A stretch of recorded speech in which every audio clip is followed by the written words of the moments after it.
La granja Swift estaba a media hora en coche de Austin, Texas. Carla Swift, que más tarde se convertiría en Carla Evergreen, creció aquí, entre campos y pastos interminables. Desde niña, la rodearon los olores de la hierba recién cortada, la leche humeante y la madera calentada por el sol de un viejo granero.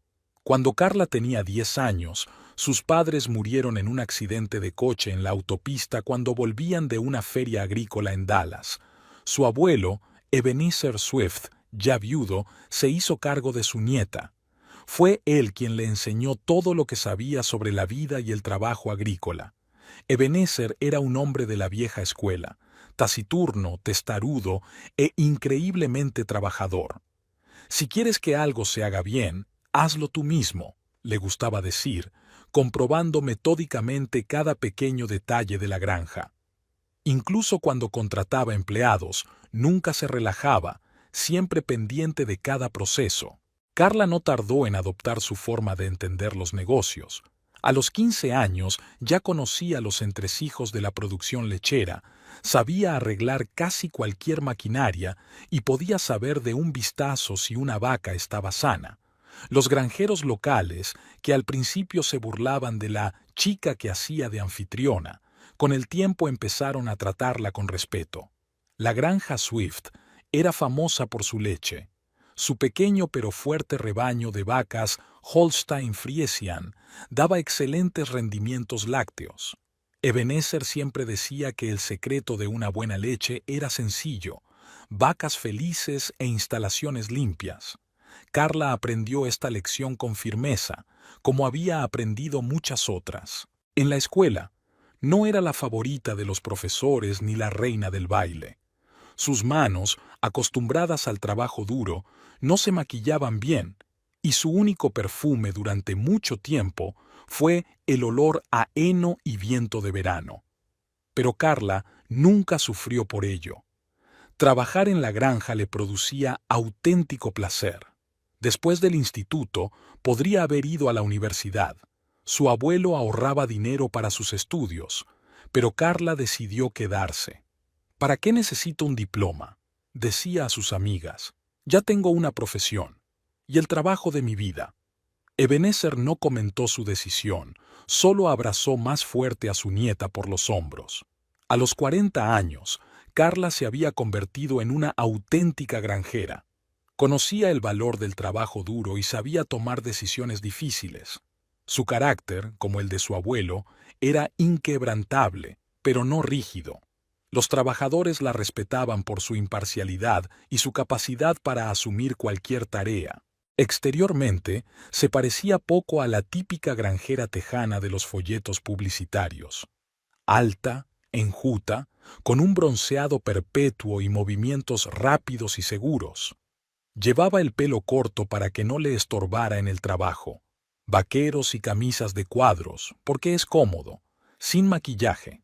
No hay tiempo para maquillarse cuando hay que levantarse a las 5 de la mañana. La granja era su vida, su pasión y su futuro. Cada mañana, cuando salía al porche de la vieja casa, respiraba el olor del rocío y se sentía absolutamente feliz. Este era su mundo, claro, correcto y honesto. Conocía cada rincón de esta tierra, recordaba el nombre de cada vaca del rebaño y estaba segura de que viviría aquí el resto de su vida. Carla nunca aspiró a casarse. Si aparece el hombre adecuado, bien; si no, viviré así, decía a sus pocas amigas cuando intentaban presentarle al próximo buen chico. No creía en los romances de las novelas de amor, prefería las cosas sencillas y comprensibles. Eso era lo que había sido antes de conocer a Colin Evergreen, una mujer que se mantenía firme sobre sus pies y sabía exactamente lo que quería de la vida. Nada hacía pensar que su vida fuera a cambiar.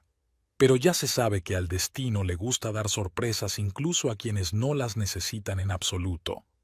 Colin Evergreen se presentó en Swift Farm en plena primavera.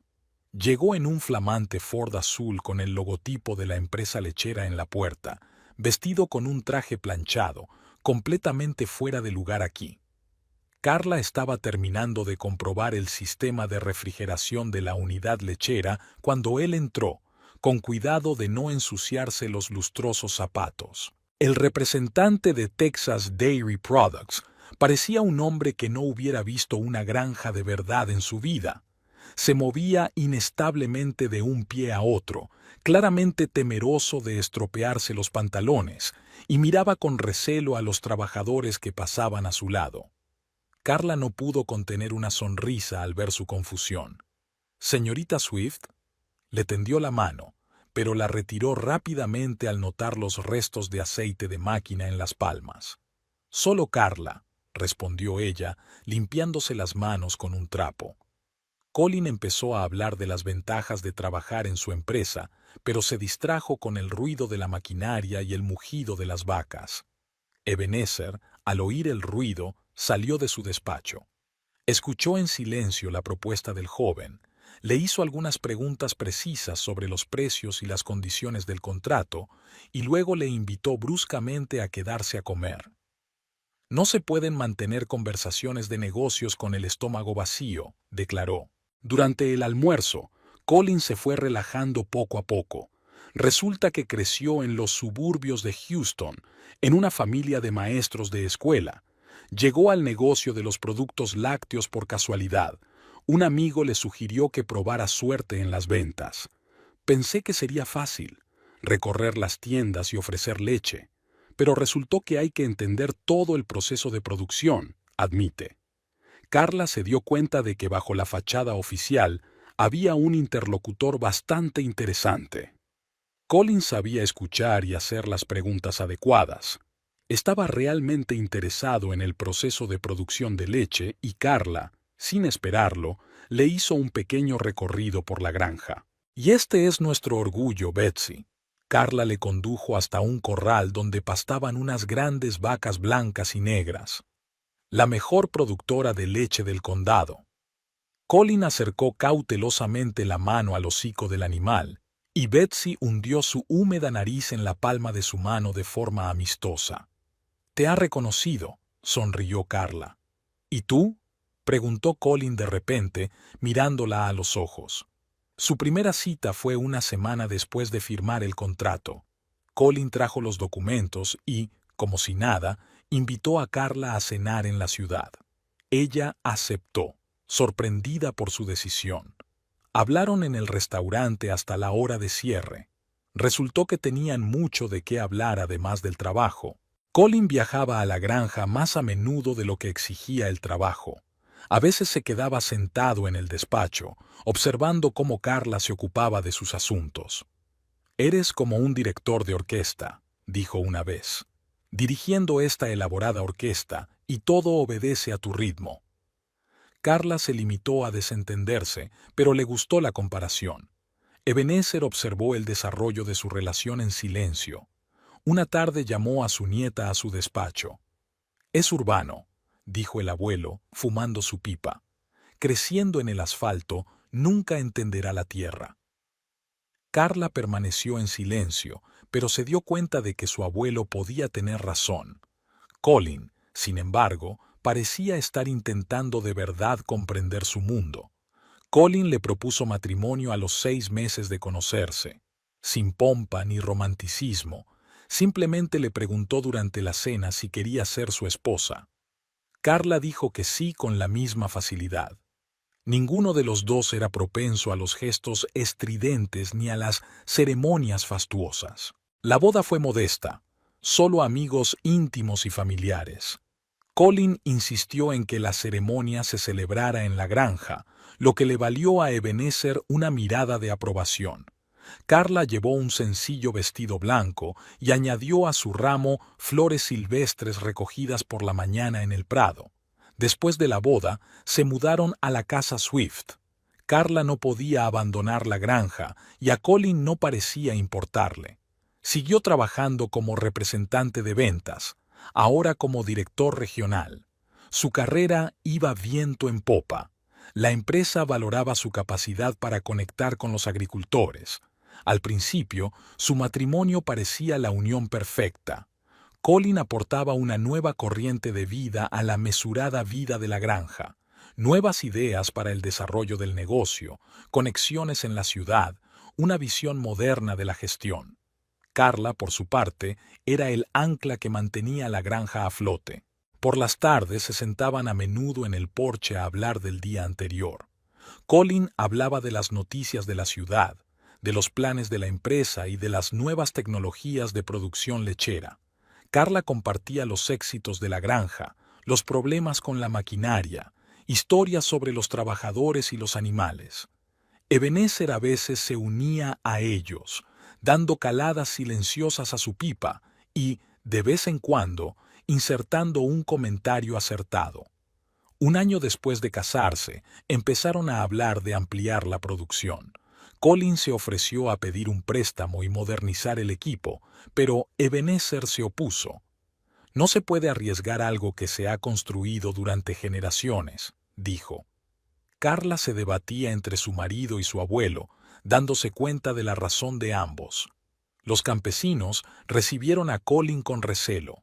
Para ellos seguía siendo un forastero, un hombre de ciudad que decía las palabras correctas pero no conocía la tierra. Pero eso no parecía importarle. Pasaba la mayor parte del tiempo viajando por negocios de la empresa. Al final de su segundo año de matrimonio, Carla empezó a notar que Colin se quedaba en la ciudad cada vez más a menudo. Sus historias sobre el trabajo eran cada vez más breves y su capacidad para conectar con los granjeros ya no parecía tan genuina. Pero ella lo achacaba al cansancio y a problemas laborales. Todos tenemos nuestras malas rachas. Ebenezer observaba todo esto con ansiedad. «Fíjate bien, niña», le dijo a su nieta, «el aire de la ciudad cambia a la gente». Pero Carla no quería escuchar. Estaba segura de que ella y Colin tenían algo más que un matrimonio de conveniencia, una causa común, planes comunes, un futuro común. La granja seguía viviendo su vida, medida y predecible. Las vacas daban leche, los trabajadores cumplían con sus obligaciones, la maquinaria se averiaba y era reparada. Carla estaba absorta en su trabajo, intentando no darse cuenta de cómo su marido estaba cambiando poco a poco, o tal vez no estaba cambiando en absoluto, sino que se estaba convirtiendo en él mismo, despojándose de la máscara que una vez le había ayudado a ganarse el corazón de la casera de los Swift. Capítulo 3. Grietas. En los primeros años después de la boda, la vida en la granja Swift fluyó como si nada. Colin se esforzaba por formar parte de aquel mundo. El trabajo sucio no le era ajeno, era capaz de encontrar puntos en común con la maquinaria y no le asustaba el trabajo físico. Una noche, cuando su mejor vaca tuvo un parto difícil, pasó varias horas en el establo con Carla y el veterinario, ayudando a parir al ternero. Al día siguiente, acalambrado y privado de sueño, condujo hasta una importante reunión en la ciudad. Ebenezer, que al principio había desconfiado de su yerno, empezó a relajarse poco a poco. Le impresionó especialmente la forma en que Colin había reconstruido el motor de su Ford, él solo en el corral. Un hombre que sabe trabajar con las manos no puede estar completamente perdido, comentó el viejo después del incidente. Pero poco a poco, tan lentamente que nadie se dio cuenta al principio, algo empezó a cambiar. Tal vez fueran los frecuentes viajes de negocios. Colin viajaba cada vez más a las grandes ciudades por motivos de trabajo. Tal vez fuera el hecho de que su carrera estaba despegando y cada vez pasaba más tiempo en oficinas que en granjas. O puede que el entusiasmo inicial empezara a decaer, como suele ocurrir. En primer lugar, dejó de reparar él mismo el coche y lo llevó a un taller. «No tengo tiempo», le explicó a Carla. Luego empezó a faltar cada vez más a las cenas familiares y a salir hasta tarde por la ciudad. Sus historias sobre el trabajo eran cada vez más vagas, pero hablaba cada vez más de eventos sociales, nuevos restaurantes, la vida en la ciudad. Carla se dio cuenta de que su marido vestía diferente. Atrás habían quedado las camisas de cuadros y los vaqueros viejos, sustituidos por trajes caros y zapatos a la moda. Empezó a perfumarse. El sutil aroma francés parecía ajeno a los olores de la granja. Incluso su forma de hablar cambió. Nuevas palabras, un toque urbano, un ligero esnobismo hacia la vida en el campo. Una noche volvió especialmente tarde, oliendo a whisky caro. «Sabes», le dijo a Carla, «hoy he estado en una presentación en el Hilton. Había gente de Europa. Tendrías que haber visto cómo viven. Y aquí estamos, entre estiércol y heno». Carla guardó silencio, pero las palabras le dolieron. Colin aparecía cada vez menos en las dependencias, prefería pasar el tiempo en la oficina. Cuando se averiaba la maquinaria, ya no tenía prisa por ayudar en las reparaciones. Llamaba a mecánicos de fuera de la ciudad. «Nos lo podemos permitir», dice. «No se trata de dinero», replicaba Carla, pero él ya no sabía a qué se refería. En el 5.º año de matrimonio hubo sequía. La granja se las arreglaba. Los Swift siempre tenían pienso y un buen sistema de riego. Pero Colin empezó a hablar de vender parte de las tierras. «Es insostenible tener tantos pastos. Puedes invertir en valores, es más seguro». Ebenezer, al oír esta conversación, se limitó a negar con la cabeza. Carla notaba cómo su marido arrugaba la nariz al oler el ensilado, con qué remilgo se sacudía los zapatos al salir del establo, cómo se irritaba cuando los trabajadores acudían a él en busca de soluciones. Hablaba cada vez con más frecuencia de la necesidad de modernizar la granja, de hacerla más moderna. Había una nota de condescendencia en su voz cuando hablaba a sus socios de la ciudad sobre nuestro negocio familiar. Rara vez se sentaban juntos en el porche por las tardes. Colin prefería pasar el tiempo en su despacho, frente al ordenador, estudiando los informes bursátiles o manteniendo correspondencia con sus socios. Si Carla hablaba de la granja, él asentía distraído, pensando claramente en algo propio. Los trabajadores de la granja ya se habían dado cuenta del cambio. «El señor Evergreen se ha vuelto muy urbano», decían entre ellos. Colin ya no participaba en las comidas comunales, prefería comer solo o en la ciudad. Había dejado de estrechar la mano de los mecánicos y ganaderos y ahora se limitaba a un breve movimiento de cabeza. Ebenezer lo observaba con ansiedad. Su aprobación inicial había sido sustituida por recelo. «No se puede confiar en un hombre que se avergüenza del trabajo honrado», le dijo una vez a su nieta. Carla defendía a su marido, hablando de estrés y fatiga, pero en el fondo sabía que su abuelo tenía razón. Colin empezó a hablar cada vez más de mudarse a la ciudad. «Podrías contratar a un administrador de fincas», le dijo a Carla. «No tienes que ocuparte de todo esto tú sola». Ella no podía explicarle que la granja no era solo un negocio, era una forma de vida, una parte de sí misma. Él ya no entendía esas cosas. Sus fines de semana juntos se hicieron cada vez más raros. Colin encontraba razones para quedarse en la ciudad, hablaba de reuniones importantes, de la necesidad de mantener contactos comerciales. Cuando venía a la granja, pasaba la mayor parte del tiempo en la casa, quejándose del polvo y el ruido de la maquinaria. Su armario estaba lleno de grandes marcas. Ahora prefería los restaurantes caros a los restaurantes sencillos, y las conversaciones sobre el ganado y la producción de leche se sustituían cada vez más por discusiones sobre los precios de las acciones y las nuevas oportunidades de negocio.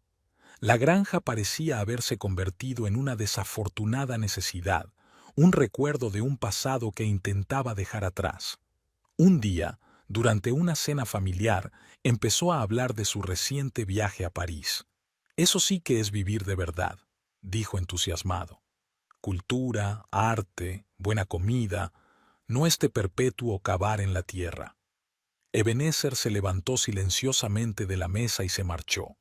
Carla miró a su marido y no reconoció en aquel hombre señorial y engreído al Colin del que una vez se había enamorado. En su ausencia, fue como si la granja suspirara de alivio.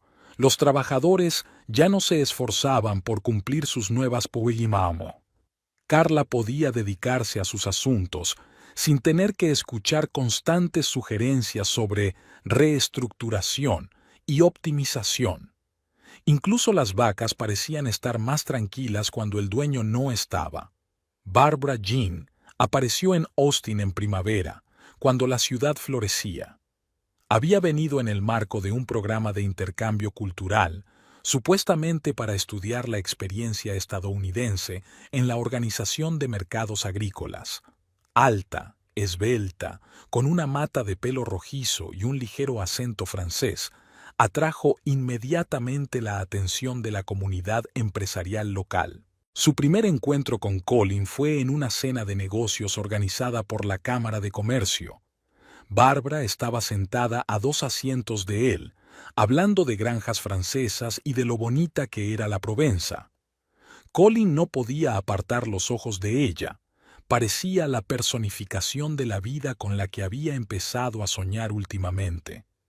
Barbara hablaba de su familia, de la bodega cerca de Burdeos, del pequeño castillo rodeado de viñedos, de cenas y reuniones sociales.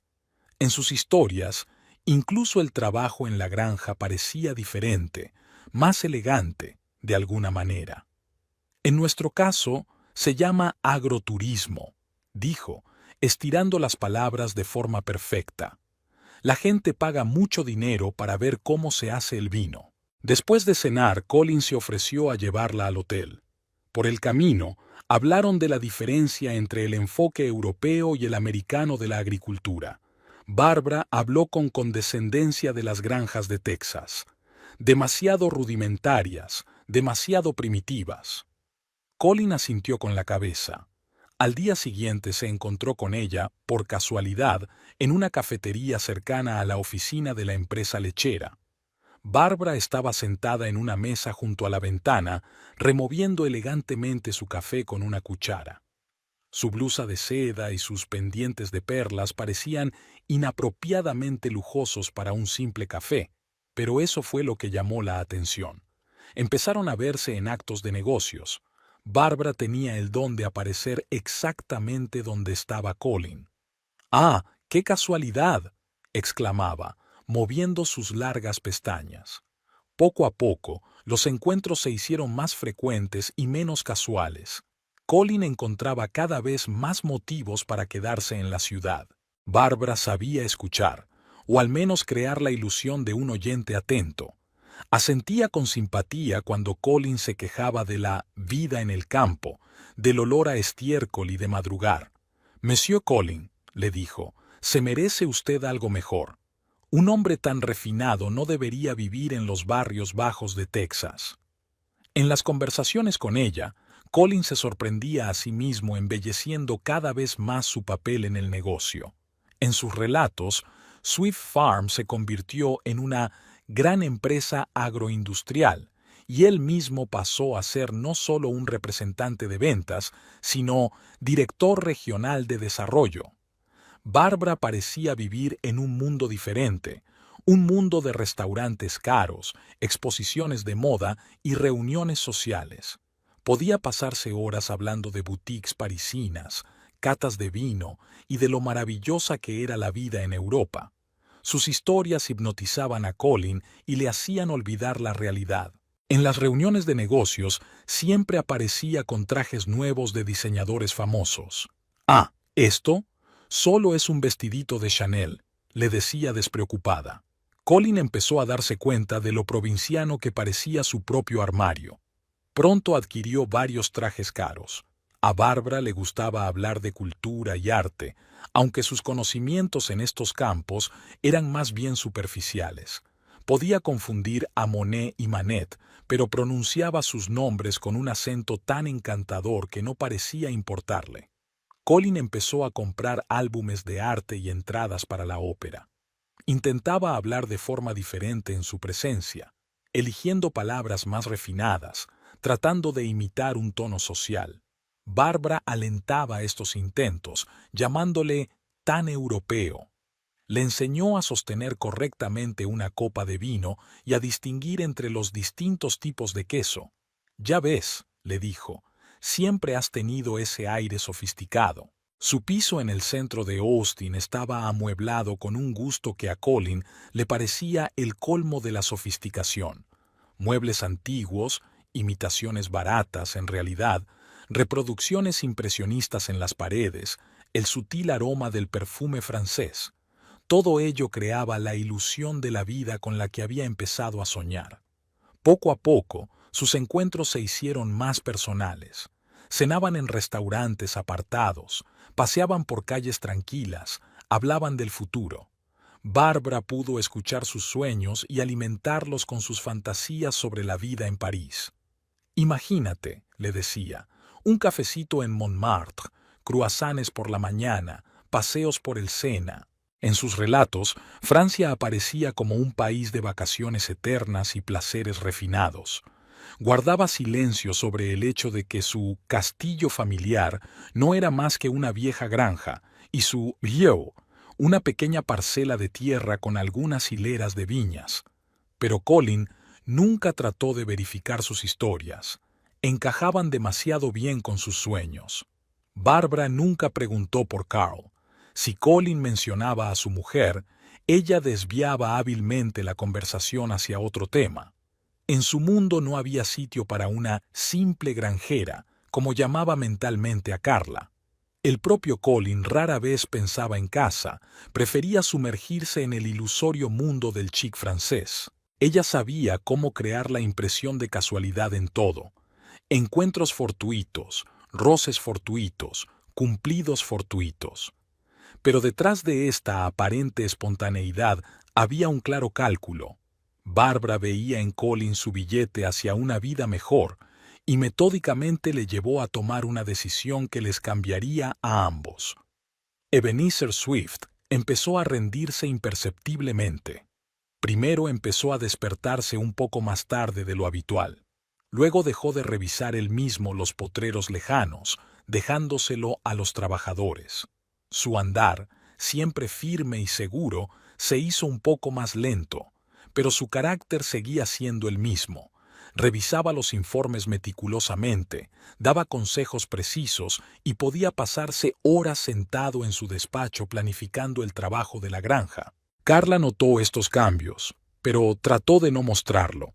Simplemente empezó a visitar a su abuelo más a menudo, a llevarle documentos para que los firmara, a aconsejarle sobre pequeñas cosas, no porque ella necesitara consejo, sino para que él se sintiera necesario. Ebenezer lo comprendió, pero aceptó la preocupación de su nieta con la misma dignidad silenciosa con la que hacía todo en su vida.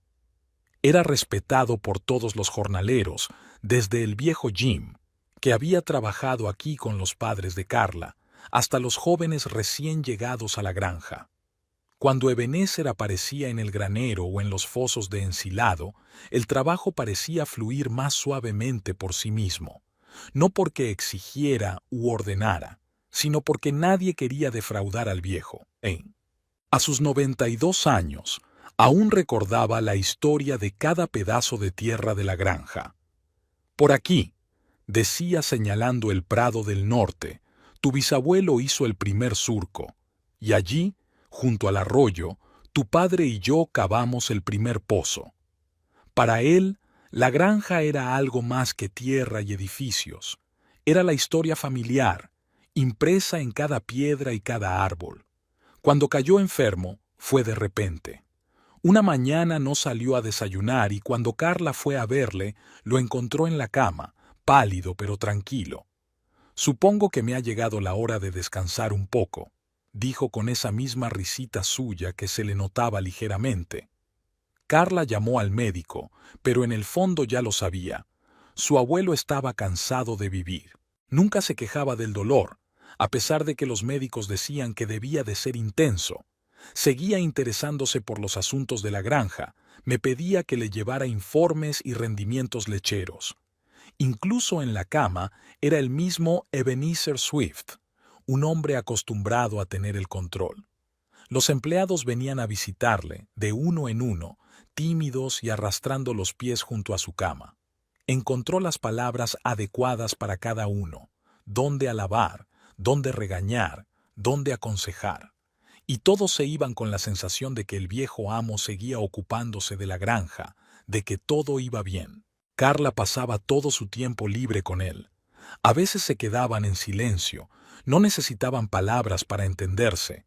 A veces el abuelo contaba historias del pasado, cómo sobrevivieron a la sequía de los años 60, cómo lucharon contra el banco que intentó quitarles las tierras, cómo se alegraron con el primer tractor. Sus relatos daban vida no solo a la historia de su familia, sino a la de la agricultura de Texas. Colin rara vez aparecía por la habitación de su abuelo. Decía que estaba ocupado, que tenía reuniones importantes, pero Carla se daba cuenta de que se sentía incómodo cerca de un moribundo. Ebenezer no comentaba la ausencia de su yerno, solo a veces lanzaba una mirada atenta a su nieta, como si quisiera decir algo, pero se contuviera. Una semana antes de morir, llamó a Carla y le habló largo y tendido de la granja. No sobre la producción de leche y los beneficios, sino sobre el alma de este lugar, sobre la responsabilidad con la tierra y la gente que la trabajaba. «Recuerda, chica», le dijo, «una granja no es solo un negocio, es algo vivo, que se siente cuidado y traicionado». Carla asintió, tragándose las lágrimas. En los últimos días había caído a menudo en el olvido, pero incluso entonces seguía preocupándose por los negocios. «Comprueba el Prado Sur», murmuró medio dormido. «La valla está débil allí». Carla lo comprobó. Efectivamente, los postes empezaban a pudrirse. Incluso muerto, el abuelo seguía siendo el amo. Se fue en silencio mientras dormía. Una mañana, cuando los primeros rayos de sol empezaban a atravesar las cortinas, no se despertó. Su rostro estaba tranquilo. Parecía dormitar, pensando en otro plan para mejorar la granja. La noticia de su muerte recorrió la granja en un santiamén. Los trabajadores se reunieron fuera de la casa, en silencio y sin sombreros. El viejo Jim lloraba sin pudor. Incluso las vacas parecían sentir algo aquel día. La producción de leche era más baja de lo habitual. Carla aguantó. Organizó el funeral, aceptó condolencias, se aseguró de que el trabajo en la granja no se detuviera. Su abuelo no habría aprobado el tiempo de inactividad. Solo por la noche, sola en su habitación, se permitió llorar, recordando todo lo que él le había enseñado. Ebenezer Swift vivió una larga vida y murió tan honrosamente como vivió, sin rendirse, sin quejarse, preocupándose hasta el final por el trabajo de su vida. Dejó tras de sí no solo una granja sólida, sino el recuerdo de un hombre que nunca traicionó sus principios. Todo en su despacho permanecía como estaba. El viejo sillón de cuero, el escritorio desgastado, los libros de registro que llevaba con su propia mano. Carla no se atrevía a cambiar nada.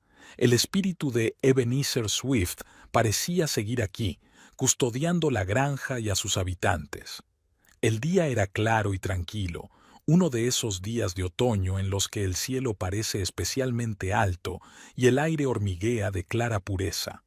La iglesia de San Miguel, la pequeña iglesia metodista donde Ebenezer había sido bautizado 80 años antes, apenas podía albergar a toda la gente que había venido a despedirse. Carla recibió a la gente en la entrada. Se mantenía erguida y serena con su vestido negro y encontraba las palabras adecuadas para cada uno. Los labradores venían en familias, las esposas con vestidos oscuros, los niños callados y desacostumbradamente aseados. El viejo Jim subió cojeando los escalones y la abrazó en silencio.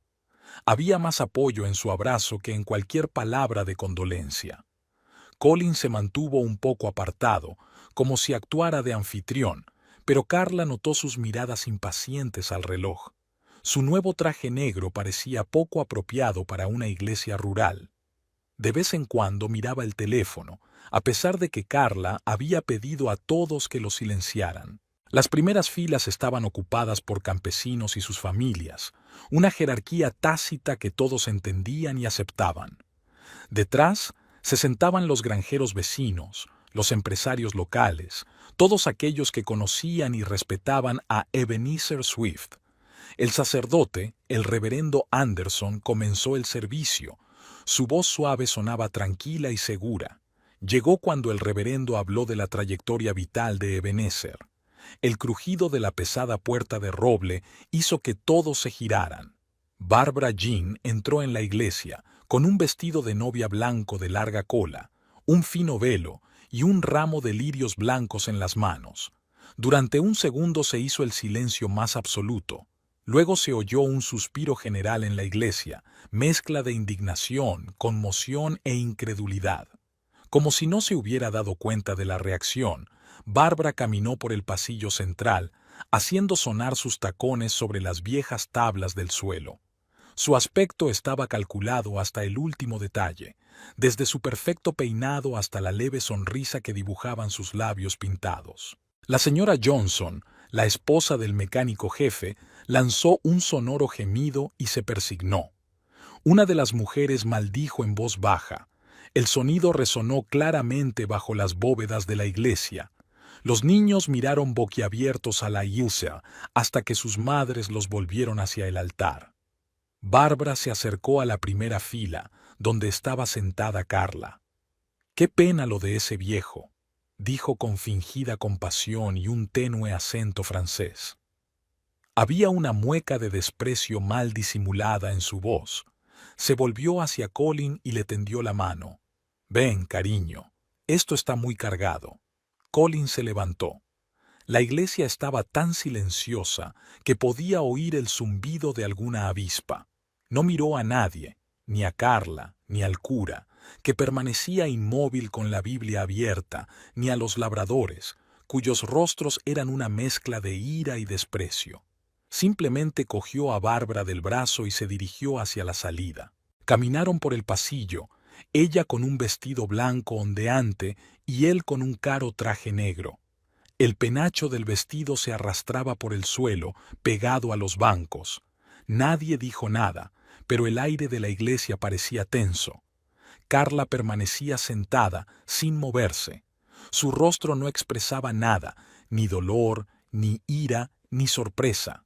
Solo los dedos que aferraban el libro de oraciones estaban blancos de tensión. El viejo Jim, que estaba sentado detrás de ella, le tocó suavemente el hombro, un gesto silencioso de aliento.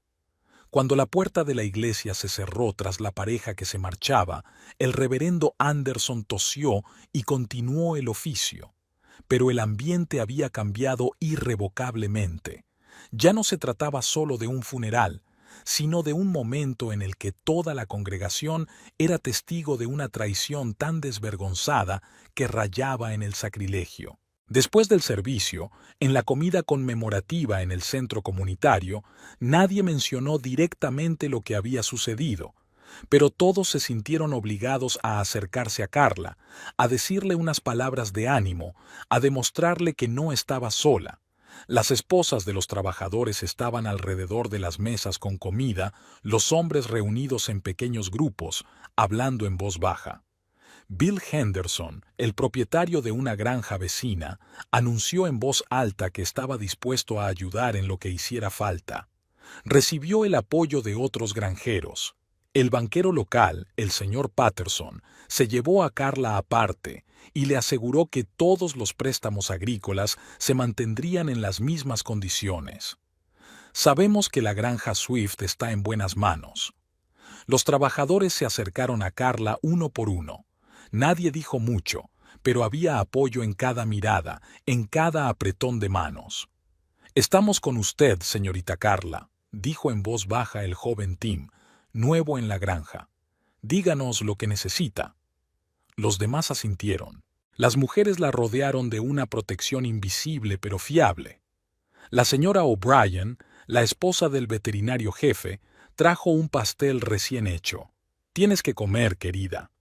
Sarah Johnson se sentó a su lado y le cogió la mano. Melanie, la hija del viejo Jim, se encargaba en silencio de la organización. Se aseguraba de que todos tuvieran suficiente comida y bebida, contestaba al teléfono, anotaba quién había traído qué. Hacia el atardecer, cuando la mayoría de los invitados se habían dispersado, Las esposas de los trabajadores se reunieron en la cocina del centro comunitario. Lavaron los platos, colocaron las sillas, ordenaron las cosas y hablaron de cómo Ebenezer había construido la granja, de cómo Carla había crecido ante sus ojos, de cómo era una vergüenza ir a un funeral vestida de novia. «Francés, ajá», resopló la SRA. Johnson, fregando la bandeja del horno con vigor. «Probablemente nunca ha estado en París. Yo la he visto así, solo vestidos y perfume y un viento en la cabeza». Los demás asintieron, pero nadie habló en voz alta. No era ese tipo de día. A última hora de la tarde, cuando Carla volvió por fin a casa, había gente esperándola en el porche. Varias familias de trabajadores habían decidido, sin consenso, pasar la noche en la casa. «Todo vale», explicó el viejo Jim. «No es bueno que la casera esté sola en un día como hoy». A Carla no le importaba. Realmente no quería estar sola en ese momento. Su dormitorio daba al Prado Norte, el mismo donde su bisabuelo había arado su primer surco. A la luz de la luna, podía distinguir las siluetas de las vacas pastando como manchas oscuras sobre la hierba plateada. En algún lugar, a lo lejos, se oía el traqueteo de un generador diésel. La granja vivía su habitual vida nocturna, pasara lo que pasara. Mientras tanto, un coche caro circulaba a toda velocidad por la autopista que conducía a Austin. El vestido de novia blanco estaba tirado descuidadamente en el asiento trasero. Bárbara sonreía satisfecha mientras miraba por el retrovisor. Colin conducía, apretando el volante y mirando solo hacia adelante. No hablaron, ya estaba todo dicho. Nada había cambiado en el despacho de Ebenezer desde la última vez que había salido de allí. Carla se sentó en su silla, revisando los papeles del viejo secretaire. No buscaba nada en particular, solo intentaba sentir la presencia de su abuelo y averiguar qué hacer a continuación. Las monedas de oro las había encontrado por casualidad. Había un panel oculto en el cajón inferior del secretaire. Carla lo había golpeado mientras guardaba viejos recibos. Detrás del panel había una cajita de galletas Dutch Mill, de las que se horneaban en la ciudad en los años 50. Había monedas en la caja, viejas, pesadas, con perfiles apenas legibles de gobernantes muertos hacía mucho tiempo. Doblones españoles, louis-d'ors franceses, quidones ingleses, un pequeño tesoro coleccionado por varias generaciones de la familia Swift. Carla conocía la historia desde la infancia.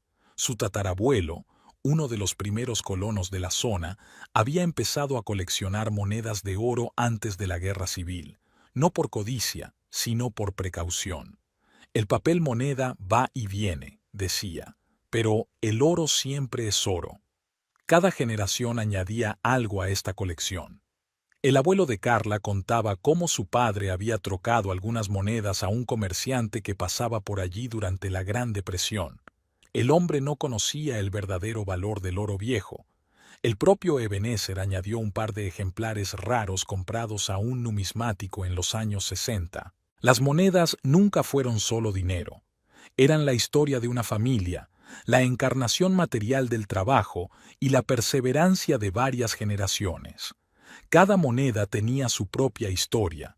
Mi abuelo las recordaba todas y a veces se las contaba a su nieta en las largas tardes de invierno. Algunas monedas eran especialmente valiosas, no tanto por el oro como por su rareza. 3 doblones españoles de la época de Carlos IV, con un defecto de acuñación apenas perceptible, eran el orgullo de la colección. Ebenezer había dicho que solo quedaban unos pocos en el mundo. Carla cogió con cuidado una de las monedas. El oro estaba caliente, como si estuviera vivo. Recordaba a su abuelo enseñándole esas monedas cuando era niña, sin dejar que las tocara, pero sí que las mirara. «No es solo dinero», le decía. «Es un recuerdo, de los que vinieron antes que nosotros, que construyeron esta granja, que creyeron en el futuro». La colección era conocida entre los lugareños, no en detalle, pero todos sabían que los Swift tenían algunas monedas antiguas. Ebenezer nunca ocultó su existencia, pero tampoco hizo alarde de ellas.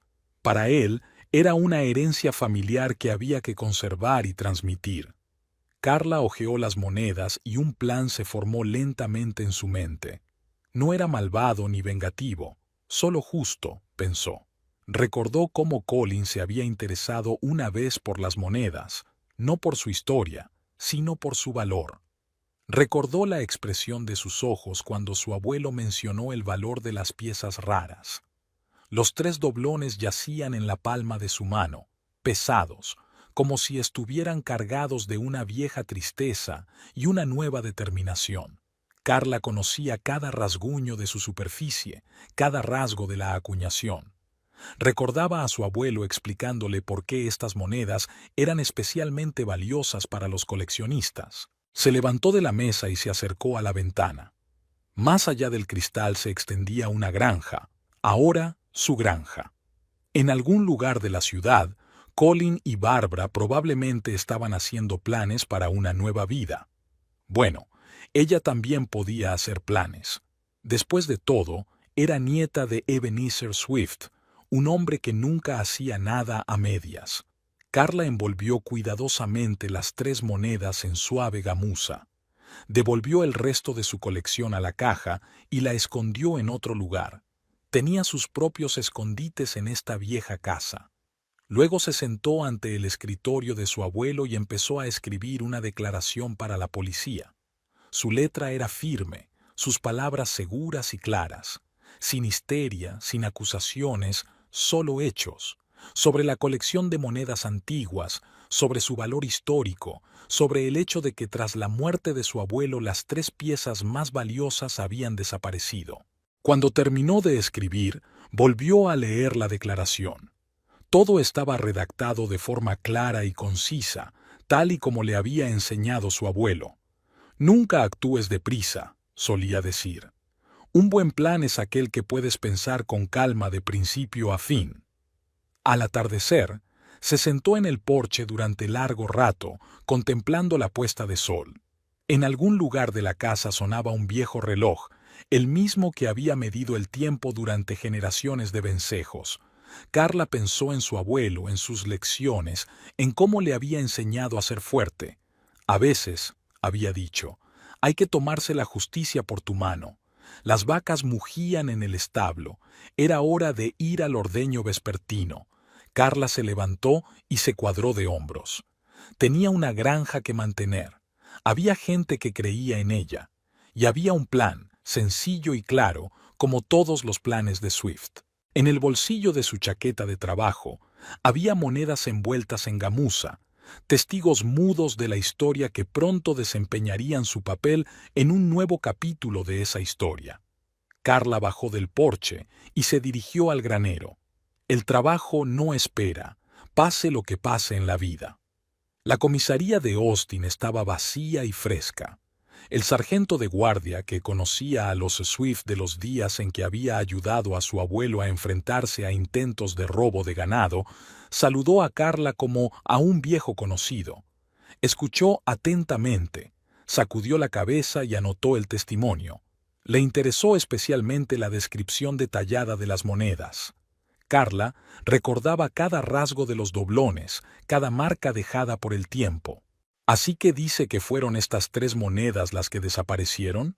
¿Las más valiosas?, aclaró el sargento. Carla asintió.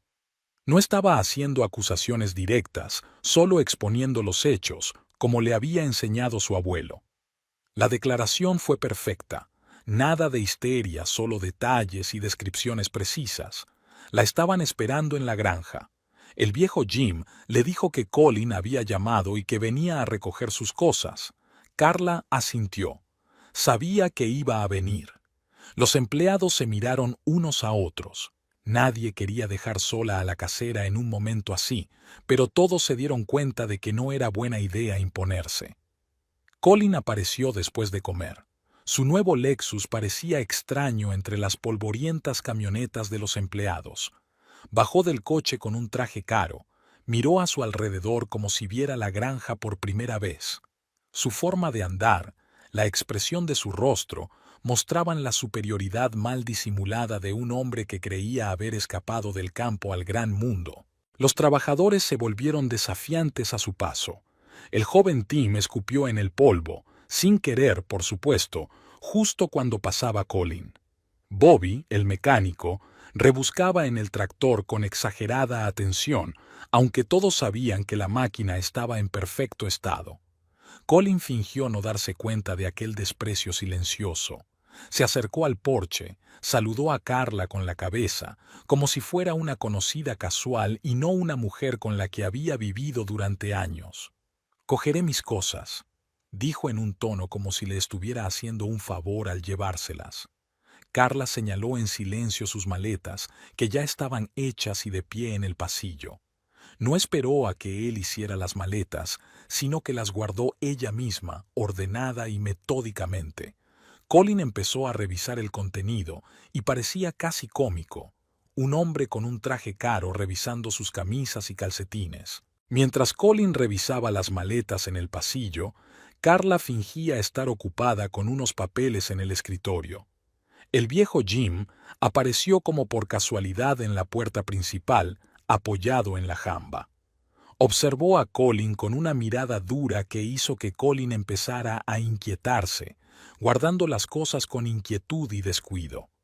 Mientras Colin se distraía comprobando los bolsillos de su chaqueta, Carla se acercó tranquilamente a la maleta, aparentemente para corregir un objeto que se había movido de su sitio. Las monedas se deslizaron bajo el forro, en algún lugar donde no pudieran verse por accidente. «Dicen que algunas cosas encuentran su propio camino a casa», dijo Jim en voz baja, mirando por la ventana. «Sobre todo las que pertenecen a la tierra», se hizo eco Carla, volviendo a la mesa. Se entendían sin palabras, como personas que habían vivido en la misma tierra durante muchos años. Media hora más tarde, Colin estaba terminando de empaquetar el maletero. Intentaba mostrarse confiado, pero el nerviosismo de sus movimientos y la inquietud con que comprobaba sus bolsillos y cerraba las cremalleras lo delataban. «Enviaré los papeles del divorcio a través de mi abogado», dijo al entrar en el coche. Carla permaneció en silencio. No tenía nada que decir a aquel desconocido con un traje caro. Jim escupió en el polvo, esta vez deliberadamente. El coche arrancó, levantando una nube de polvo. Colin ni siquiera miró por el retrovisor. Tenía prisa por marcharse, como si temiera que el pasado le alcanzara. Carla y Jim se quedaron en el porche, viendo cómo el Lexus desaparecía al doblar la esquina. «Va a haber tormenta», dijo Jim, olfateando el viento. «Sí», replicó Carla, «eso parece». No estaban hablando del tiempo, y ambos lo sabían. En algún lugar de la maleta, bajo el forro de cuero caro, 3 monedas antiguas iniciaban su viaje, hacia donde les esperaba la justicia. El despacho del abogado olía a café y a papel viejo. El señor Peterson, un abogado local que conocía a la familia Swift desde los tiempos del padre de Carla, colocó los papeles sobre el escritorio de caoba. Su ayudante se movía en silencio por el despacho, ordenando carpetas y archivando papeles.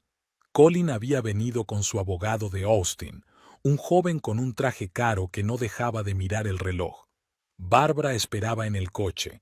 Su presencia en el despacho sería demasiado incluso para ella. Su influencia, sin embargo, se dejó sentir en cada cláusula de las demandas de Colin. Así pues, el señor Evergreen reclama una participación en el negocio, dijo el señor Peterson lentamente, eligiendo cuidadosamente sus palabras, como compensación por su tiempo y esfuerzo invertidos. El abogado de Austin asintió con la cabeza, golpeando un bolígrafo caro sobre la mesa. Carla escuchó en silencio. Sabía que Colin no tenía derechos sobre la granja. Todo el papeleo lo había hecho su abuelo para proteger la propiedad familiar.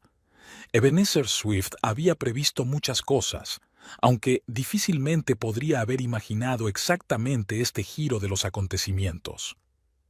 «Mi cliente está dispuesto a renunciar a cualquier reclamación sobre la propiedad adquirida conjuntamente», pronunció el señor Peterson. siempre que el señor Evergreen haga lo mismo. El abogado de Austin empezó a objetar, pero Colin accedió de repente. Tenía prisa por terminar con las formalidades. Los billetes a Francia ya estaban comprados. Al otro lado de la ventana del bufete, la pequeña ciudad bullía. Pasaban los camiones de pienso, las camionetas de los granjeros y los coches de los lugareños. La vida ordinaria transcurría sin que nadie se percatara de los papeles que se firmaban en el fresco despacho, rompiendo los lazos que antes parecían irrompibles. Entre firma y firma, Colin salió a hacer una llamada. A través de la ventana pudo verle de pie junto a su coche, hablando animadamente con Bárbara.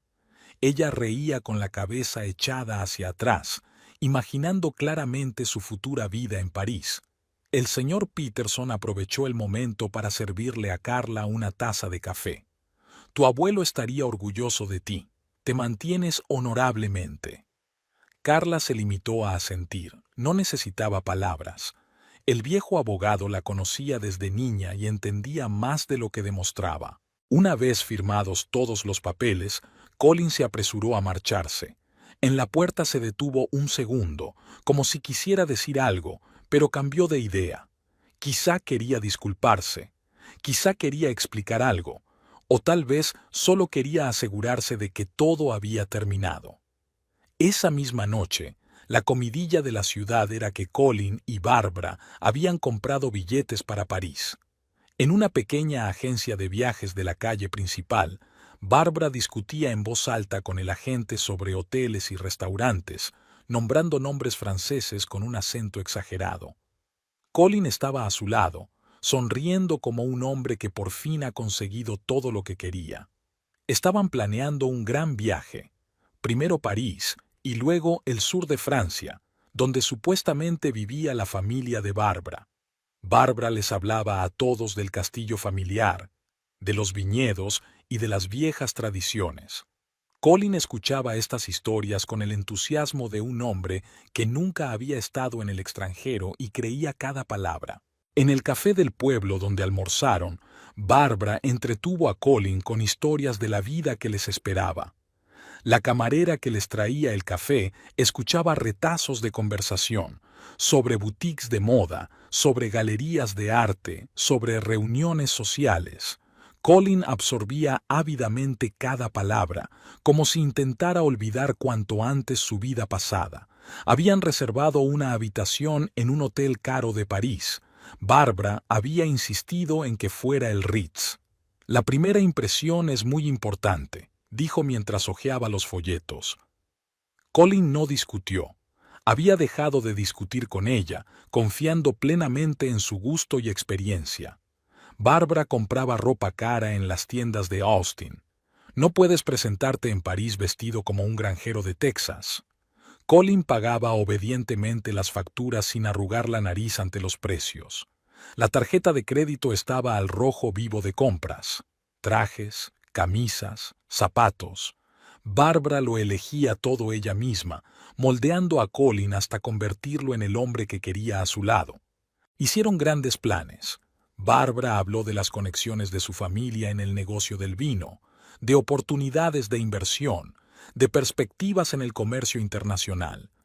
Colin escuchaba, asentía y soñaba, con una vida sin olor a ensilado ni mugidos de vacas, donde no hay necesidad de levantarse antes del amanecer y juguetear con la maquinaria, donde todo es bello, refinado y respetable. En el bar del hotel, donde celebraron el final del proceso de divorcio, Bárbara habló de su mansión en los suburbios de Burdeos. Estaba tan absorta que empezó a confundir los detalles. Habló de 3 plantas, luego de 2, después recordó el inexistente invernadero. Pero Colin no se dio cuenta de estas incoherencias. Estaba demasiado absorto en el sueño de una nueva vida. Planeaban marcharse dentro de una semana. Bárbara insistió en volar en clase preferente. Hay que acostumbrarse a cierto nivel. Colin aceptó, aunque eso supusiera un importante agujero en sus ahorros. Confiaba, sin embargo, en que todo ese gasto se amortizaría cuando empezaran su nueva vida en Francia. En los últimos días antes de su partida, apenas habían estado en la pequeña ciudad cercana a la granja. Pasaron el tiempo en Austin, en restaurantes y tiendas caras. Barbara enseñaba a Colin la pronunciación correcta de las palabras francesas, le hablaba de etiqueta, de las normas de comportamiento en la alta sociedad. Él lo asimilaba todo al vuelo, intentando deshacerse rápidamente de cualquier rastro de su pasado granjero. Por las noches se sentaban en el bar de un hotel caro, bebían vino francés y hacían planes. Barbara hablaba de las recepciones que organizarían, de la gente con la que se relacionarían, de una vida llena de refinados placeres. Colin escuchaba, y sus ojos se iluminaban con ese brillo especial que tienen las personas que creen en un hermoso cuento de hadas. Barbara Jennings estaba de pie frente al espejo de su habitación de hotel, escrutando su reflejo. No, esta blusa no era adecuada para volar a París. Demasiado sencilla, demasiado americana. Tiró la blusa despreocupadamente a la creciente pila de ropa que iba a dar a la asistenta. Colin había ido al banco, algo sobre transferencias de dinero y cuentas internacionales. Barbara no se interesaba por esas minucias. Estaba más interesada en saber si tendría tiempo de concertar una cita con su peluquero antes del vuelo. En París tendría su propio estilista, por supuesto, pero la primera impresión era muy importante. Hojeó una revista de papel satinado y vio fotos de mansiones en los suburbios de París. En algún lugar, entre aquellas lujosas casas, Colin y ella encontrarían su lugar. Barbara imaginó cómo recibiría a los invitados en el elegante salón. Tendría que encargar los muebles adecuados de inmediato. Esos americanos no entendían nada de estilo. Sonó el teléfono, un mensaje de la prima Marie. ¿Estás segura de ese americano? Barbara arrugó la nariz. Marie siempre había sido una pesada. Siempre dudando, siempre haciendo preguntas incómodas. Gran cosa. Había exagerado el tamaño de la casa familiar en Burdeos, pero Colin es tan manejable. Una criada llamó a la puerta, trayendo el champán que había pedido. Barbara sacó un pintalabios del bolso.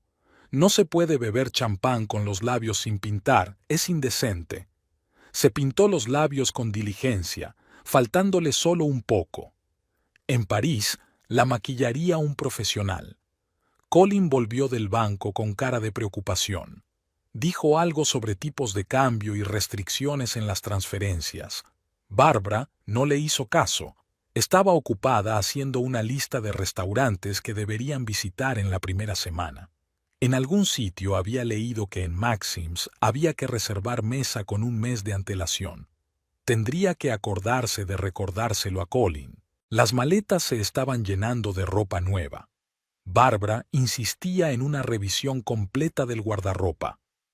«No puedes parecer un tejano en París», repetía mientras obligaba a Colin a probarse otro traje.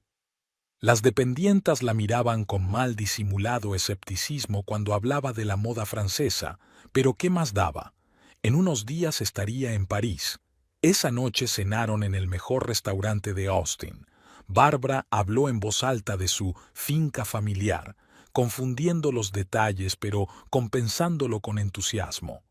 El camarero trajo la carta de vinos, y ella se pasó un buen rato eligiendo vinos, pronunciando los nombres con tal acento que los franceses no habrían entendido ni una palabra. Por la noche, Barbara no podía dormir. Imaginaba cómo pasearían por los Campos Elíseos, se sentarían en los cafés de la calle, irían a las boutiques. Ya se veía a sí misma con un elegante vestido de alta costura y un perrito en brazos. Me pregunto qué raza es mejor elegir.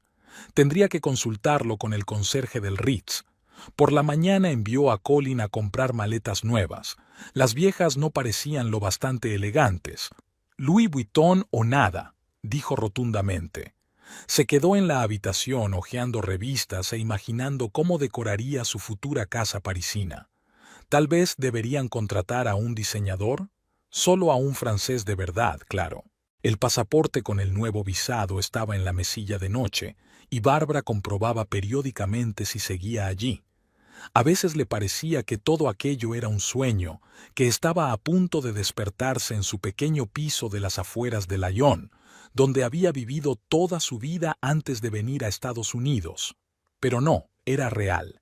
Billetes pagados, hotel reservado, maletas casi hechas. Estaba haciendo una lista de eventos sociales a los que tenían que asistir, exposiciones, estrenos, actos benéficos. Todo aquello sobre lo que había leído en las revistas de moda. El hecho de que no tuviera invitaciones no le preocupaba. Esas nimiedades siempre podían solucionarse. Lo importante era vestirse adecuadamente y comportarse con seguridad. Antes de acostarse, Bárbara sacó su vestido de novia, el mismo que había llevado en el funeral. La mancha de vino en el dobladillo estropeaba un poco la impresión, pero decidió que era señal de que tendría que comprar un vestido nuevo en París. Tal vez al mismísimo Dior. Colin no podría negarse, nunca decía que no. El aeropuerto internacional de Austin bullía con el ajetreo habitual. Bárbara corretea entre las tiendas libres de impuestos, probándose gafas de sol y perfumes. Colin comprobaba metódicamente los documentos, pasaportes, billetes, impresiones de las reservas de hotel.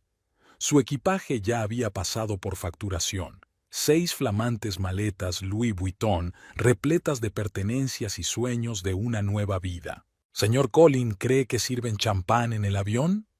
Bárbara se colgó de su brazo, agitando sus nuevas gafas de sol. En clase preferente, por supuesto, contestó él distraído, revisando de nuevo sus papeles. Algo le preocupaba, pero no sabía qué era. En el control de pasaportes les pararon. El funcionario miró los documentos durante demasiado tiempo y luego miró a Colin. «Un momento, señor». Levantó el auricular del teléfono y pronunció unas palabras en voz baja. Bárbara golpeó impaciente el suelo con el pie. «Señor Evergreen». Los 2 agentes de aduanas aparecieron como de la nada. «Acompáñenos, por favor. Ha habido algunas preguntas sobre su equipaje». «¿Cómo que preguntas?», intervino Bárbara. «Tenemos un avión dentro de 2 horas. Vamos a llegar tarde a París». Los aduaneros les pidieron educada pero firmemente que les siguieran. El pequeño despacho olía a café y a mobiliario burocrático. Sobre la mesa estaban sus pasaportes y algunos documentos. El aduanero jefe, un hombre de pelo gris y rostro cansado, se sienta frente a ellos. «Señor Evergreen, durante la inspección de su equipaje se han encontrado objetos de valor histórico». Puso una bolsa transparente sobre la mesa. En su interior, 3 monedas de oro brillaban tenuemente. «¿Qué es esto?». Colin se inclinó hacia adelante. «Doblones españoles de la época de Carlos IV», respondió tranquilamente el aduanero. «Ejemplares muy raros. Tienen un defecto de acuñación característico». «¿Qué otras monedas?», chilló Bárbara. «Esto es un error. Solo estamos volando a París». «Tenemos un informe del robo de estas monedas». El aduanero sacó otro documento, así como un informe pericial sobre su valor histórico. Es delito exportar estos objetos sin un permiso especial. Colin guardó silencio. Se quedó mirando las monedas y recordó el día en que las recogió en la granja. Carla ajustando algo en su maleta. Jim apoyado en el marco de la puerta. Su extraña conversación sobre las cosas que encontraba en el camino a casa. «Esto es ridículo». Bárbara se levantó de un salto. «Somos gente decente. Tenemos una habitación reservada en el Ritz. Exijo un abogado. Que demande un avocat». 2 policías entraron en el despacho. El detective, que se presentó como John Myers, colocó un documento delante de Colin. «Esta es una orden de arresto, señor Evergreen. Tiene derecho a permanecer en silencio». «Es toda ella, ¿verdad?», gritó de repente Bárbara. «Esa granjera. ¿Ella lo preparó?». Nadie contestó. Los policías levantaron cortés pero firmemente a Colin de la silla. Hacía frío en la comisaría. Bárbara estaba sentada en el pasillo, untándose las mejillas con rímel. Colin respondía a las preguntas del investigador mecánicamente como en un sueño. «¿Cuándo estuvo por última vez en la granja Swift?». Hace una semana, recogí algunas cosas. ¿Conocía la existencia de estas monedas? Sí, son parte de la colección familiar. ¿Intentaste robarlas? No, yo no sabía que estaban en mi equipaje. El perito de seguros llamado para tasar las monedas las miró detenidamente con lupa. Unos ejemplares impresionantes, murmuró. Solo hay unas pocas en el mundo. Su valor, ni siquiera puedo empezar a darle una cifra exacta. El abogado asignado a Colin revisaba los documentos del expediente. Todo estaba impecablemente organizado. El informe del robo, las pruebas forenses, el informe de las monedas encontradas en el equipaje. Ninguna pista para la defensa. Bárbara fue puesta en libertad unas horas más tarde. Ni siquiera miró a Colin, se levantó y se marchó, con los tacones repiqueteando en el suelo de baldosas. Llevaba billetes a París en el bolso, pero sabía que no iría a ninguna parte. Colin había sido trasladado a un centro de detención a la espera de que se presentaran cargos formales. La celda era pequeña e impersonal, ni una pizca del glamour parisino con el que había soñado aquella mañana. A última hora de la tarde, en la comisaría casi vacía, el detective Myers se sirvió un café y se sentó en el borde de la mesa del sargento Patterson, el mismo que había tomado declaración a Carla hacía una semana. «Sabes», dijo el sargento en voz baja, «el viejo Swift siempre decía que su nieta llegaría lejos». El detective solo tarareó en respuesta. «Trabajo limpio. El mosquito no afilará su nariz». Se quedaron un momento en silencio, mirando el expediente del caso. Ambos se dieron cuenta de que habían sido testigos de una venganza perfectamente planeada, pero no había forma de demostrarlo. ¿Y la necesitaban? El despacho de Ebenezer estaba intacto. Carla había trasladado sus papeles a la habitación contigua. A veces iba allí, se sentaba en el viejo sillón de cuero y respiraba el familiar olor a madera, tabaco y cuero. En esos momentos pensaba que su abuelo estaba a punto de entrar, a sentir y preguntar cómo iban las cosas. Siempre había mucho que hacer en la granja. Carla trabajaba igual que antes. Se levantaba antes del amanecer, revisaba los establos, controlaba la producción de leche y llevaba los registros. No había cambiado nada en sus métodos de gestión. Seguía haciendo lo que había aprendido a lo largo de los años. La señorita Carla es igual que el señor Swift, decían los trabajadores. Es igual, lo ve todo, lo sabe todo. La respetaban no porque fuera la jefa, sino porque realmente conocía todos los rincones de la granja, entendía todos los procesos, podía sustituir a cualquier trabajador si era necesario. Solo Pete Henderson, el nuevo mecánico, intentó una vez cuestionar su decisión de reparar el alimentador. ¿No sería más fácil comprar uno nuevo?, sugirió. Nosotros no hacemos eso, replicó Carla. Las máquinas hay que arreglarlas mientras se puedan arreglar. El viejo Jim, al oír esta conversación, se llevó a Pete aparte. Nadie supo de qué hablaron, pero Pete no volvió a cuestionar las decisiones de la casera.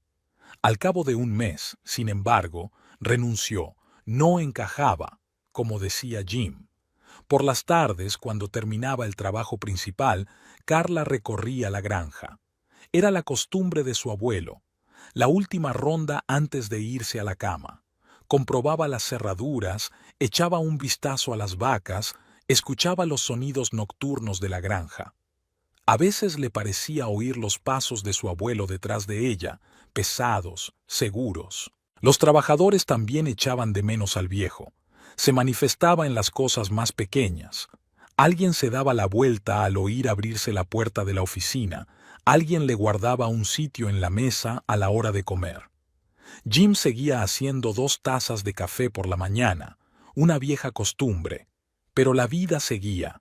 Había que cuidar las vacas, trabajar la tierra y reparar la maquinaria. Carla se ocupaba de todo con la misma meticulosidad que su abuelo. No intentaba cambiar ni mejorar nada. La granja funcionaba como una máquina bien engrasada y su trabajo consistía en mantenerla en marcha. En las reuniones se sentaba a la cabecera de la mesa, el mismo lugar donde solía sentarse el abuelo. Hablaba en voz baja pero con fuerza. Sus decisiones no se discutían, todos sabían que no las tomaba de la nada. Como me enseñó mi abuelo, decía a veces, y con eso bastaba. En el pueblo la respetaban. Cuando iba al banco o a ver a los proveedores, le hablaban de igual a igual, sin condescendencia ni indulgencia. Era Swift, la dueña de la granja, y eso lo decía todo. En el cumpleaños del abuelo, los trabajadores se reunieron en el comedor. No hubo discursos, solo buenas palabras para el anciano. Carla se sentó a la cabecera de la mesa, escuchó las suaves conversaciones, miró las caras conocidas. Conocía a cada una de esas personas, sus familias, sus historias, como las había conocido su abuelo. El señor Swift estaría orgulloso de ti, le había dicho Jim una vez. Carla se limitó a asentir, no necesitaba palabras, solo hacía lo que tenía que hacer, lo que su abuelo le había enseñado, lo que era correcto para esta tierra y esta gente. La granja vivía su vida, mesurada, correcta, comprensible. Todo el mundo aquí conocía su lugar y su negocio. Carla era el centro de este mundo, tranquila, segura, fiable, como su abuelo. No intentaba ser él, solo era ella misma, y eso, como solía decir Ebenezer, es lo más importante. El tribunal de circuito de Austin funcionaba como una máquina bien engrasada. El juicio de Colin Evergreen estaba programado para las 9 de la mañana.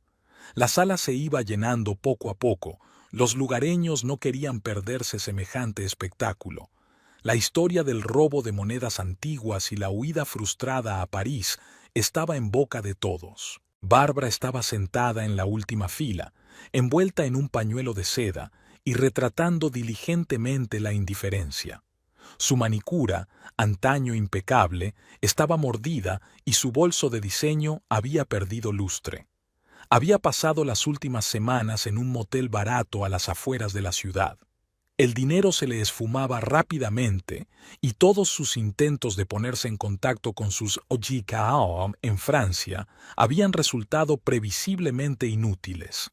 Colin parecía perdido con su traje, antes caro pero ahora arrugado. 2 semanas en el centro de detención no habían sido en vano. Estaba demacrado, con ojeras. Su abogado, un joven de la Oficina de Asistencia Jurídica Gratuita, examinaba nerviosamente los papeles. El fiscal fue breve y preciso. Las monedas se encontraron en el equipaje del acusado. Un peritaje confirmó su valor histórico. El hecho del robo estaba documentado. El intento de exportar ilegalmente bienes culturales es evidente. Leyó los documentos con voz uniforme, mirando de vez en cuando al jurado. ¿Acusado Evergreen se declara culpable? La voz del juez retumbó en la silenciosa sala. Colin se levantó, apoyándose en la mesa. No sabía lo de las monedas. Su voz sonaba insegura. Eso no responde a la pregunta, observó el juez. No, señoría, no lo admito. Bárbara resopló tan fuerte que varias personas se volvieron. Desafiante, sacó un pintalabios en polvo y empezó a corregirse el maquillaje, pero las manos le temblaban visiblemente. Su testimonio había sido grabado durante la investigación. Juraba no saber nada de las monedas y era la primera vez que oía hablar de ellas. Los testigos se turnaron. Los funcionarios de aduanas describieron el procedimiento de inspección y descubrimiento de las monedas. El experto habló largo y tendido sobre el valor histórico de los doblones. El investigador leyó los informes de los interrogatorios. Todas las pruebas formaban un cuadro perfecto del delito. La defensa parecía patética. El único argumento era: mi cliente no sabía nada de las monedas, pero eso sonaba poco convincente incluso para el propio abogado defensor. Colin estaba sentado con la cabeza gacha y no parecía estar escuchando lo que ocurría. Sus sueños parisinos se desmoronaban como un castillo de naipes. Cuando se dio por terminada la sesión, Bárbara salió corriendo al pasillo. Necesitaba fumar, un nuevo hábito que había adquirido desde la detención de Colin. En la máquina de café se topó con un periodista del periódico local. «Mademoiselle Ginet, ¿es cierto que planeaba...?» Bárbara la interrumpió con un estridente «sin comentarios» y corrió hacia la salida, con los tacones repiqueteando en el suelo de mármol. Su acento francés se había difuminado notablemente y su pelo tenía un mechón gris que no había tenido tiempo de pintar. Tras una pausa, el fiscal presentó documentos financieros, billetes a París, reservas en el Ritz, extractos de la tarjeta de crédito de Colin. Todo hablaba de los preparativos para huir.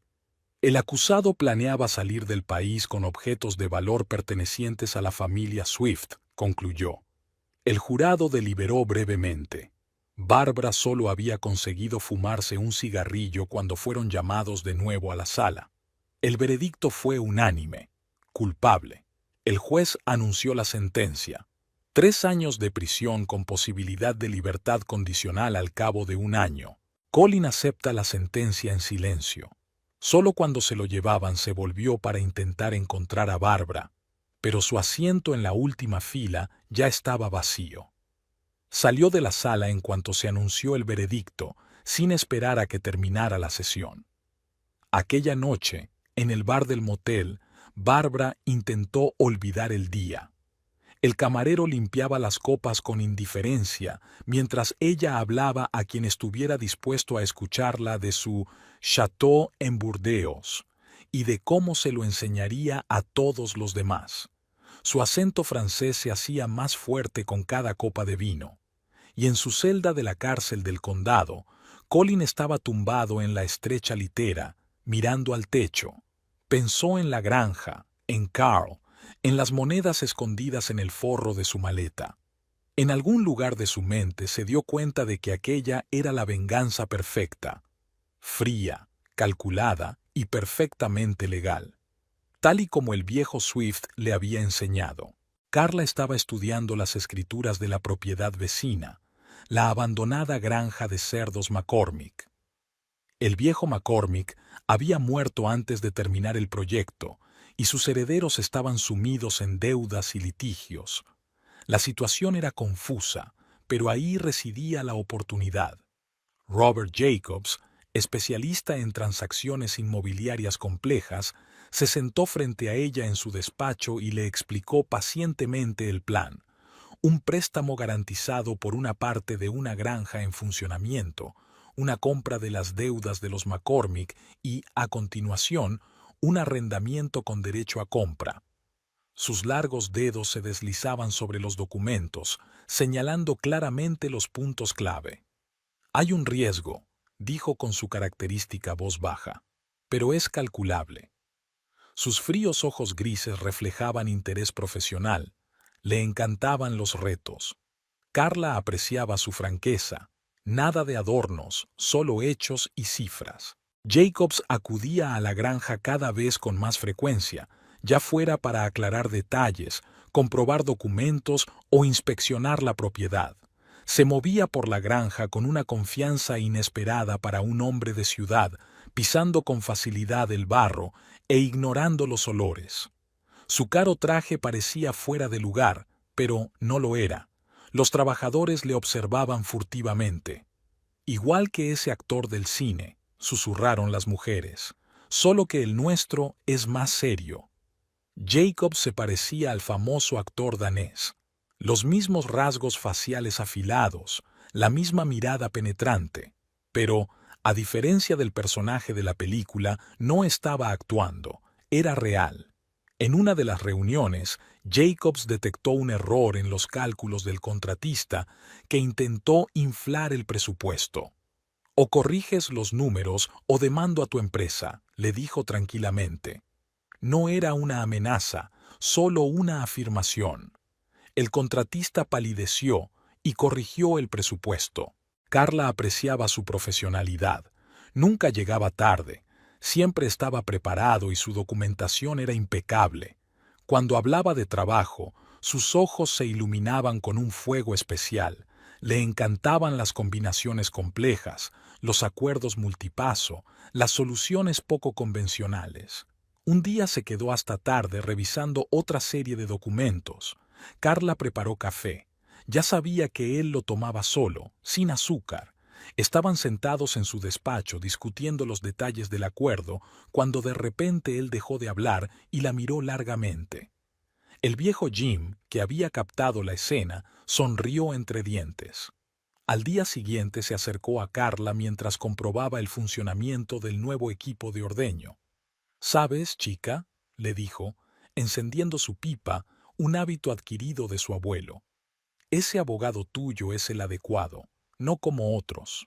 Carla quiso objetar, decir que Jacobs solo se ocupaba del trato, pero Jim sacudió la cabeza. «Llevo 40 años en esta granja, me doy cuenta». Dejó escapar una bocanada de humo. «Mira la tierra como tú, la evalúa, la calcula, la respeta. Un chico de ciudad, pero entiende». El acuerdo avanzaba. Jacobs desenredaba metódicamente los nudos legales, elaboraba planes de financiación, negociaba con bancos y contratistas. Cada vez con más frecuencia, Carla se encontraba esperando a que llegara, escuchando el sonido del coche que se detenía. Nunca hablaba de cosas personales, solo de trabajo, solo de negocios. Pero a veces, cuando estaban sentados revisando papeles, la mano de él le tocaba el brazo como por casualidad, o le sostenía la mirada un poco más de lo necesario, o se pasaba media hora más discutiendo detalles que podrían haberse resuelto por teléfono. Los empleados fingían no darse cuenta, pero cuando llegó Jacobs, el trabajo en la granja fue especialmente fluido. Las mujeres ordenaban la oficina con sumo cuidado. Los hombres se cuidaban de no hacer ruido con la maquinaria cerca de las ventanas.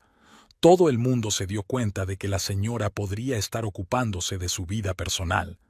Carla no hacía planes. Había aprendido a ser prudente después de la historia con Colin.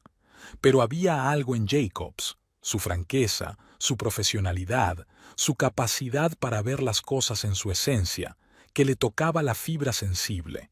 Era diferente, urbano, sí, pero, como le había enseñado su abuelo, lo más importante era que un hombre fuera real. Colin salió de la cárcel de madrugada. 1 año en libertad condicional por buena conducta. Intentaba ser el preso perfecto. Bárbara no se había reunido con él. Hacía tiempo que se había ido al oeste, llevándose lo que quedaba de sus ahorros. Carla sabía que vendría. En un pueblo pequeño todo el mundo lo sabe todo. Se reunió con él en la oficina. Parecía envejecido, descolorido, como si la cárcel se hubiera bebido todo el color de su aspecto, antes bien cuidado. Un traje barato, comprado en rebajas, le hacía parecer un vendedor ambulante de los que van de puerta en puerta con aspiradoras. «Tenía que venir», dijo, mirando a algún lado. «¿Por qué?», preguntó Carla en voz baja. «No lo sé. Quizá para disculparme, quizá para explicarme». «No hace falta», le cortó ella. «Ya se ha explicado y entendido todo». Se quedaron un momento en silencio. Fuera de la ventana, la granja era ruidosa. Los trabajadores preparaban la maquinaria para el ordeño vespertino. A lo lejos, las vacas mugían. Sonidos familiares, propios, los mismos de los que una vez había deseado escapar. «¿Sabes?», dijo Colin por fin. «Realmente te quería, ¿verdad? Por aquel entonces al principio». Carla asintió. «Lo sé. Es solo que amabas más tus sueños». Él se sacudió como si le hubieran dado un puñetazo. Ella siempre sabía cómo dar en el blanco. Era su último encuentro. Ambos se dieron cuenta. Colin se dio la vuelta y caminó hacia la salida, encorvado, perdido, en absoluto parecido al hombre seguro de sí mismo que una vez había llevado su corazón a la ciudad para romperlo por una hermosa ilusión. Una semana más tarde, Robert Jacobs apareció en la granja antes de lo habitual. Se dirigió directamente al taller donde el viejo Jim jugueteaba con el tractor. «Señor James», empezó formalmente, «me gustaría hablar con usted». Jim apartó la vista de su trabajo sorprendido. Jacobs, normalmente tan seguro de sí mismo, estaba claramente nervioso. Verá, continuó, eligiendo cuidadosamente sus palabras. Me gustaría pedirle su bendición, como el mayor de la familia. A Jim casi se le cae la llave inglesa. Este abogado de ciudad, con sus trajes perfectos y su fría confianza, ¿había venido a pedir la bendición de un viejo mecánico? Pero en los ojos de Jacobs se leía absoluta seriedad. La quiero, dijo Robert con sencillez, y respeto las tradiciones de esta tierra. Eres la persona más cercana a la familia. La conoces desde niño, tu opinión es importante. Jim tosió, tratando de ocultar su emoción. Por primera vez en años no sabía qué decir. Esa noche, cuando Carla pasó a ver cómo iban las reparaciones, Jim todavía estaba en un leve estado de shock. ¿Sabes?, dijo, fumando su pipa. Ese Jacobs tuyo tiene razón, de pies a cabeza. Carla sonrió. Sabía que ese era el mayor elogio en boca del viejo mecánico. Robert le propuso matrimonio al día siguiente, sin demasiado romanticismo, directa y honestamente, como hacía con todo. Estaban junto al corral donde pastaban los terneros. Te quiero, dijo, y yo amo esta tierra. Cásate conmigo. Carla lo miró, alto, fuerte, absolutamente seguro de sus sentimientos. No le estaba prometiendo París y una vida hermosa. Le estaba ofreciendo compartir el presente con ella, el trabajo, las preocupaciones, las responsabilidades. Le ofrecía estar a su lado, en lo bueno y en lo malo, como dicen los viejos votos. La noticia corrió por toda la granja al instante. Los trabajadores sonríen, se felicitan, se dan palmadas en los hombros. Las mujeres se enjugaban furtivamente las lágrimas. Su ama había encontrado por fin la felicidad, correcta, real, tan fuerte como la propia tierra. La vida en la granja Swift continuó, como siempre, llena de trabajo, preocupaciones y planes para el futuro. Pero ahora había algo nuevo en ese futuro, la tranquila y profunda felicidad de dos personas que habían encontrado la una en la otra exactamente lo que buscaban.